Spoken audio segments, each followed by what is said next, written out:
nor the name of Layla al-Khatib, a 2-year-old Palestinian killed in her home in the occupied West Bank just days ago while eating dinner with her family, or 5-year-old Hind Rajab, bombed and denied medical attention, dead with her family. Those lost in the turned-off incubators of Al-Shifa Hospital. A minute of silence for each of the Bibas children would be appropriate, as would a minute of silence for each of the more than 18,000 Palestinian children murdered in Israel's devastation of Gaza.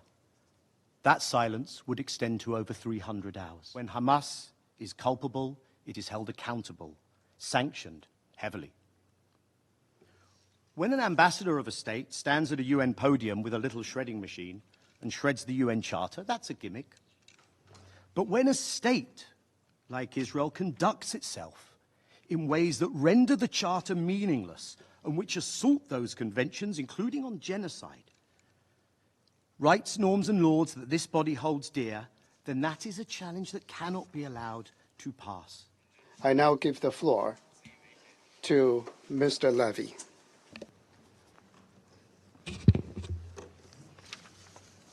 Thank you to the Council, the Chinese Presidency, Ambassador Fu. Good luck in your newest position, Special Coordinator Sigrid Kaag. I would like to offer some thoughts on the immediate challenges and the broader scaffolding required for a better future. Israelis deserve security. Palestinians deserve security. Zero-sum outcomes can never deliver that. An inescapable anchor of this reality is the acknowledgement of the power asymmetry between an occupying, colonizing state and an occupied, colonized people. But more important, before all of that, I want to really express how moving and good it is to see Miss Agmani here, humbling and heartwarming. I, and I'm sure many others, have seen other images of you from different times. Now these times you managed to accompany Prime Minister Netanyahu in Congress. You were on the stage for the inauguration of President Trump. Now here, thankfully safe. Your partner not yet. And it was so important to hear your testimony of an awful experience to which no human should ever be subjected, because it reminds us that at the end of the day, this is about people. Each story deeply personal, your strength in the face of adversity, the thousands upon thousands of stories of individual hardship, Israelis both fallen and still held captive, the tens of thousands of Palestinians killed, many more maimed, starved, lives devastated, schools, hospitals, shelters, entire neighborhoods destroyed, and yet the remarkable resilience also of Palestinians. Dr. Hussam Abu Safir, the director of Kamal Radwan Hospital, still mistreated and held in Israeli detention.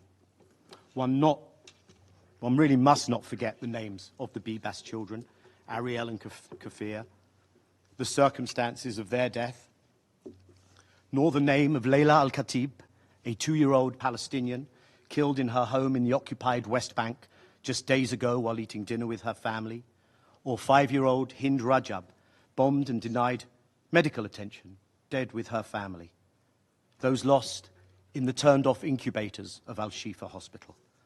A minute of silence for each of the Bibas children would be appropriate, as would a minute of silence for each of the more than 18,000 Palestinian children murdered in Israel's devastation of Gaza. That silence would extend to over 300 hours. And our task is to prevent that conflict and that human suffering. And it results from political conflict, preventable tragedies, and the many more tragedies that await if steps are not taken. When you peel back the layers, we are all people and we are all born equal. We can and sometimes should use strong and emotive language, but what we have at the end of the day is rules, is laws, is charters, is conventions, is rights that are codified. Not what is seen in the eye of the beholder, not what is subjective, something that is supposed to, not always, is be applied and not ignored for some. This body is architect, author, arbiter of those rules and statutes and conventions. And whether it's a non-state actor or a partisan resistance or a state, The question must always be, are you acting in accordance within those conventions and laws and charters? When Hamas is culpable, it is held accountable, sanctioned heavily.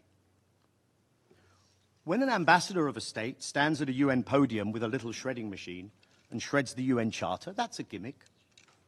But when a state like Israel conducts itself in ways that render the Charter meaningless and which assault those conventions, including on genocide, rights, norms and laws that this body holds dear, then that is a challenge that cannot be allowed to pass.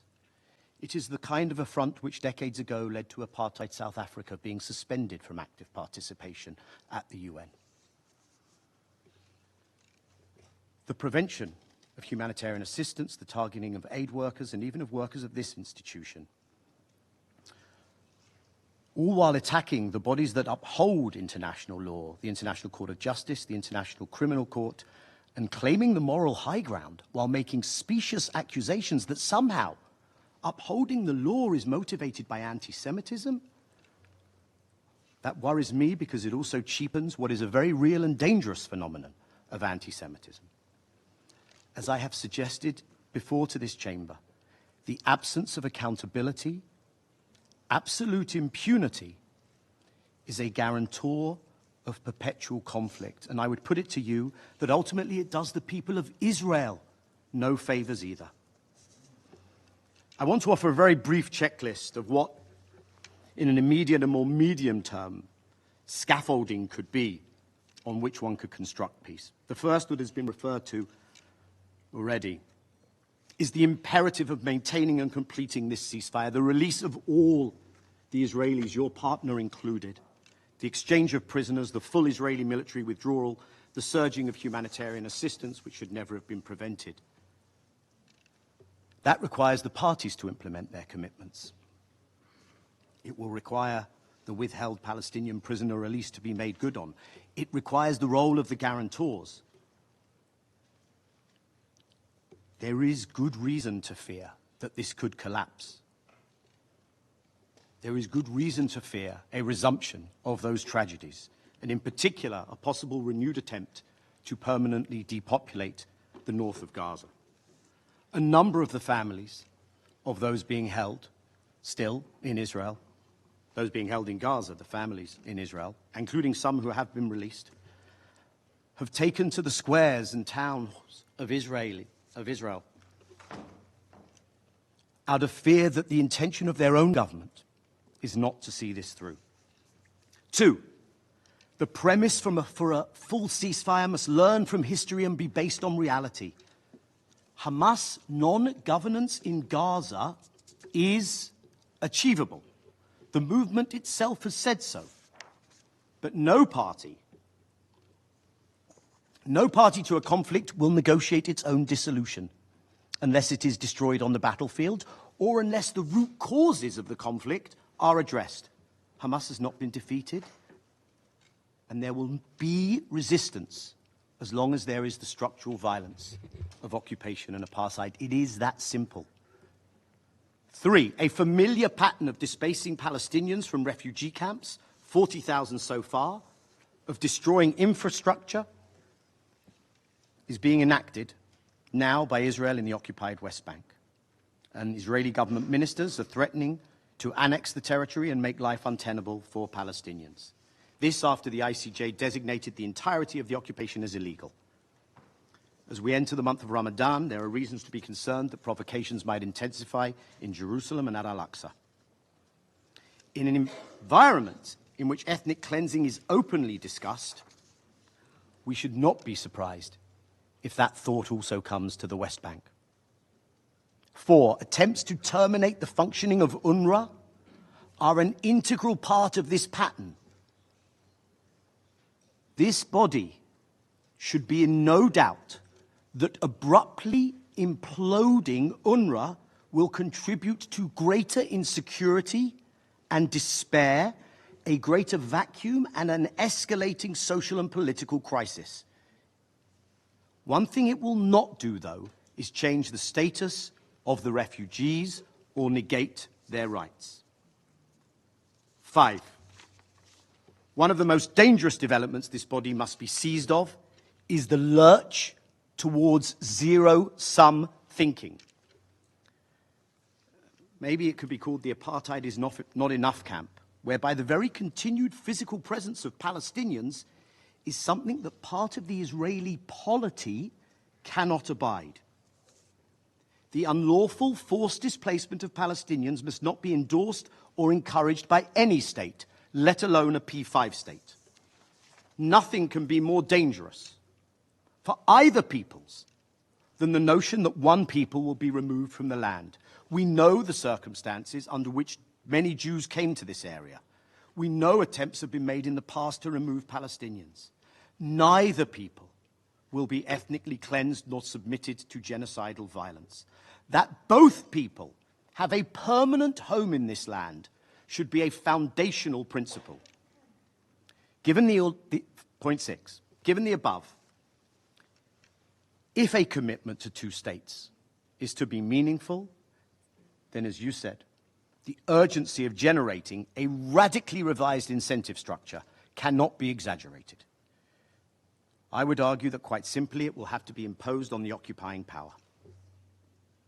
And that is the stiff challenge facing the Global Alliance for the Implementation of the Two-State Solution and the International Conference due this summer.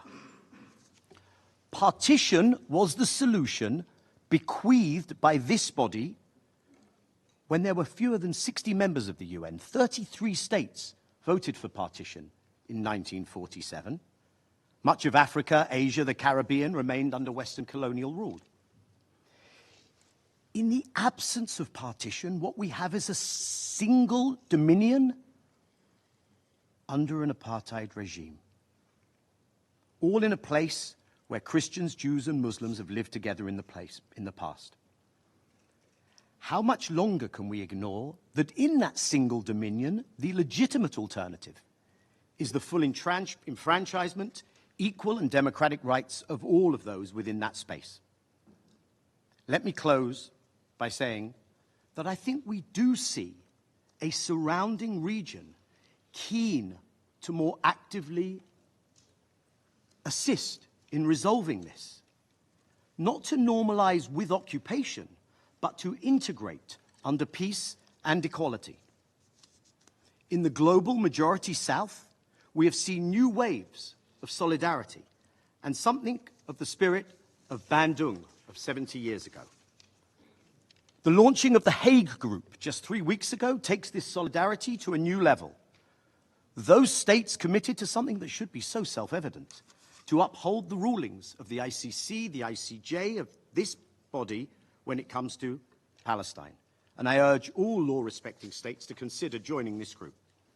And globally, we live in an era of multipolarity, which, if I may say, the Chinese Foreign Minister Wang Yi some days ago in Munich said equal rights, equal opportunities, and equal rules must be the basic principles to avoid the Pandora's box of the law of the jungle and to avoid zero-sum games and exceptionalism, end quote.